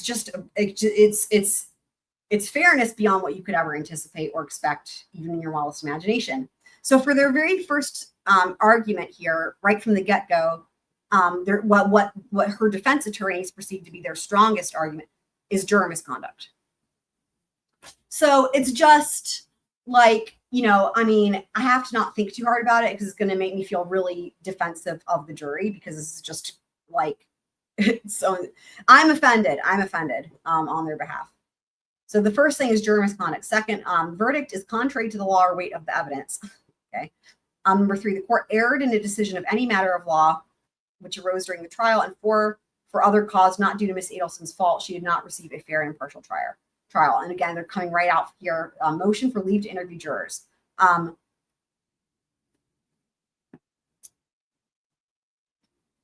So here they're going to talk about the communicating about the case. I mean, this is just really silly.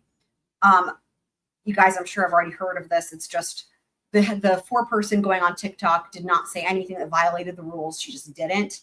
Just saying she was on a jury is not going to cut it. But that's what they think is their strongest argument. But here, additionally, juror number 5 appeared on the podcast Surviving the Survivor. During his appearance, he revealed how he considered Miss Adelson reacted to the evidence and testimony admitted during the trial. And there's a footnote. Based on the court's numerous admonitions to Miss Adelson during the trial, she was prohibited from expressing any emotion during the trial. So what's funny here is like when you read this, right? That he noticed how she reacted. Now, again, Evan, who we just watched, as we heard, didn't even look at her, right? But when I read this, my thought would be that the way he reacted was like that she was over the top, right? Like that's how I would interpret it, that he's like, oh, wow, she's like being too expressive and all her outbursts, right? What's really funny is the argument that the defense is trying to make is the opposite, that she was prohibited from making expressions and as if she wasn't expressive enough.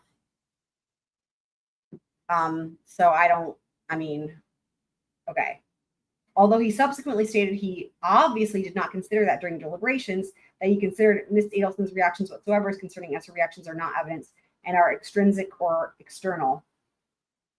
Now, as we know, that while that's true, technically speaking, we hear this all the time, that they expect the jurors to take that into consideration. That's expected. And again, it was Evan there was the exception to say he didn't even look at her. So as a result, the undersigned seeks to interview juror number 7 concerning his consideration of her reactions to the evidence. It's just craziness.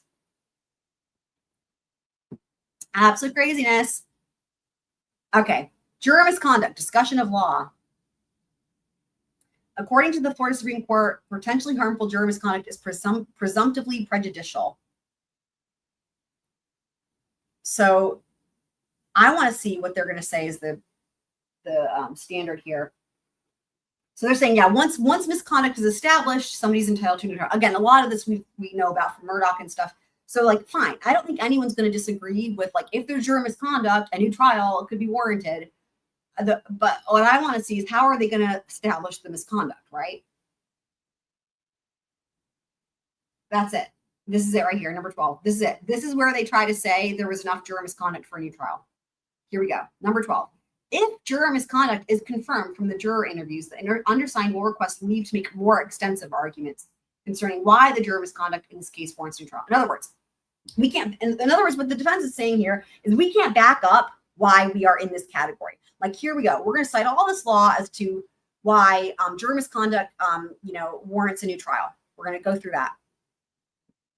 And then we're going to basically say, we can't give you any examples of why we're in that category.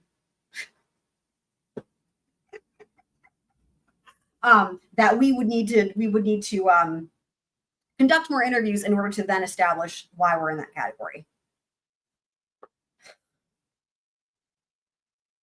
They could have at least tried to flesh this out and make it a little bit more convincing, but this looks to me like not trying. It's not trying. I mean, one sentence.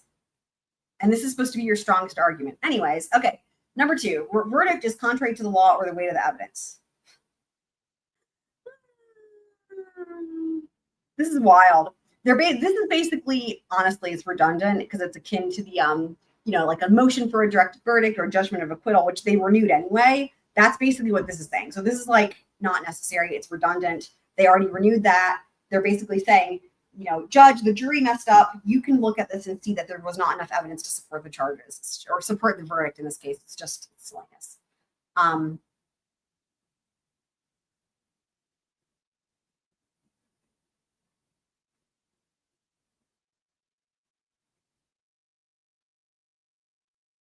So here, there is a distinction. A motion for a new trial requires a trial court to evaluate whether a jury's verdict is contrary to the weight of the evidence and to act in effect as an additional juror. This standard is different than the one used by a court in ruling on a motion for judgment of acquittal, which utilizes a sufficiency of the evidence standard. So basically, they're saying that now we get to assess the weight and see if the weight was proper. I mean, okay. Florida courts have held multiple times that when considering a motion for new trial under the rules, based on the claim that the verdict is against the weight of the evidence, the trial court must exercise its discretion to determine whether a greater amount of credible evidence supports one side of the issue or another.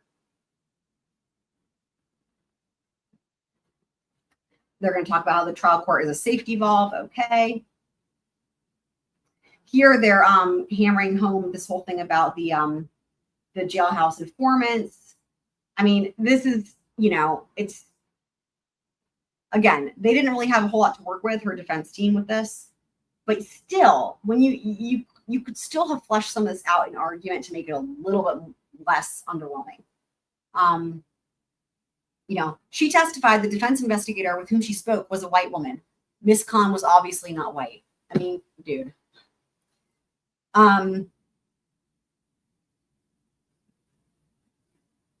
Basically, it just goes downhill from here. So essentially, the most interesting part is the first part, which is, again, in a way, disappointingly short, because this is where they're supposed to be alleging all this juror misconduct, right? And it's just so short. However, where we really get the tea is in Judge Everett's, 88-page response, 80-something page response, which just came out, I think, like yesterday or something. Let me see here. The state, by the way, didn't even respond. Judge Everett just came back out and responded, which isn't unusual for Florida, especially when you have a case like this. So there it is. 57 pages. So we're going to save this one for next time. But guys, okay, so we have the whole thing about the jurors, but one of the parts that is really interesting here is all this discussion about Donna deciding to take the stand or not. And he's even going to be including here, let's check it out, the transcripts from sidebars, right, of their discussions about her taking the stand. And this is really interesting because there was a lot going on behind the scenes that we knew there was, but now we're going to get all the tea. And Judge Everett just lays it out here. So this is going to be a whole other thing. So what we will do is we will do this one next time. And if you guys do want to watch any of the other juror interviews, just let me know. But yeah, we'll do this one next time. And we will also be starting our new series here with Wendy's book coming up as well. For anyone who is interested in volunteering to read, just let me know. And the other thing I need to make sure I remember to do is bring in my AI squirrel thing. Don't worry about what that is. Y'all will find out next time. I have to get something from work in order to bring that for you guys. So I'm making a mental note to self. I will also work on getting my color-coded timeline all finished. So yeah, also, I just want to throw it out there again as well. Of course, again, there's been so much happening for more and more keeps coming out for Idaho, right? And like I said before, there's just so much that it's hard to even know where to sort of begin and what you guys, if any of it, you guys want to discuss. So please, y'all, let me know, even if you're on Replay Crew, if you guys do want to go through anything that's come out new for Idaho, let me know. I figured like at some point, like if nobody sort of expresses a certain thing, we'll go back and sort of go through once we get more and sort of maybe hit the highlights of as it is in its entirety. Initially we started out trying to go through the entire thing, right? It started out with the first thing that was released, which was the Moscow Police Department reports, right? And we made our way through a lot of it, right? But like little did we know, like with every single day, there was another whole batch of stuff. And so it was sort of like hard to even really assess like how much was going to be coming out until it started coming out. And then it's like, okay, there's no way to get through even a fraction of it before the next batch. So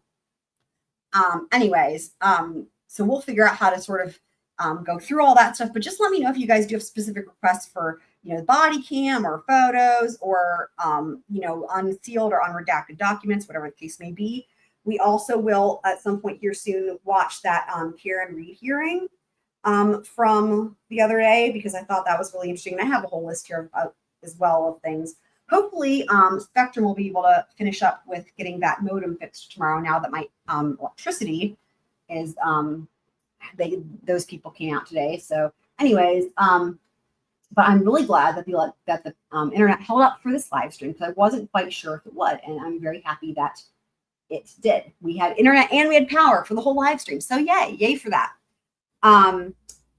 But other than that, that'll be it for this one, guys. We'll pick up with this with Judge Everett's order here, like I said, and with Fievel's stupid book. You know, as always, right? You know, they're coming for you, Fievel.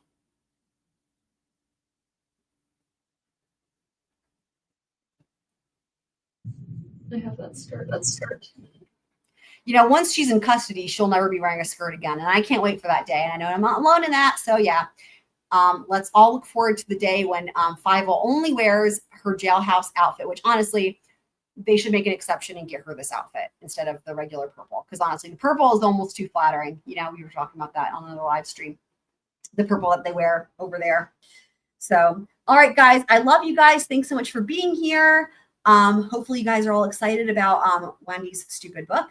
And I will see you guys next time. But for now, squirrel out.